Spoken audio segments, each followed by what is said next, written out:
నమస్తే, welcome to SP news. Mothkur Ramannapet ప్రభుత్వ ఆసుపత్రిలో దారుణం. ఆపరేషన్ వికటించి బాలిత మృతురాలు మోత్కూరు అనాజీపురం గ్రామానికి చెందిన కొల్లు మానసగా గుర్తింపు.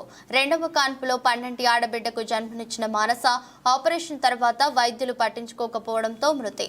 బాధ్యులైన వైద్యులపై చర్యలు తీసుకోవాలంటూ ఆసుపత్రి ముందు మృతురాలి బంధువుల ఆందోళన.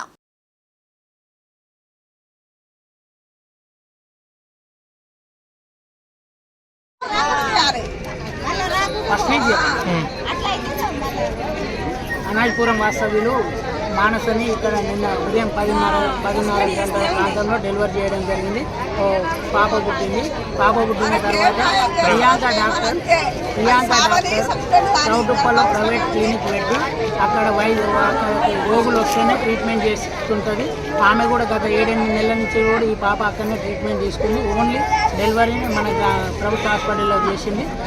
10:30కు డెలివరీ అయిన మనిషిని వదిలిపెట్టి ఆమె ప్రైవేట్ క్లినిక్ పోయింది.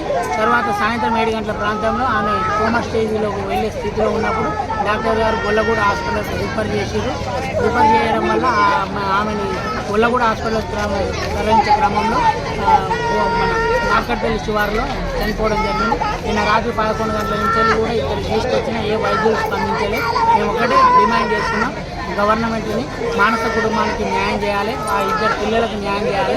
ముఖ్యంగా ప్రభుత్వ వైద్యులు ప్రైవేట్ క్లినిక్లు నడిపించే వైద్యుల లైసెన్స్ని రద్దు చేయాలి. వాళ్ళ డాక్టర్ సర్టిఫికేట్ రద్దు చేసి ప్రియాంకని కూడా ఖచ్చితంగా కేసు పెట్టి జైల్లో పెట్టాలని మేము డిమాండ్ చేస్తున్నాం. మానస కుటుంబానికి న్యాయం చేయాలని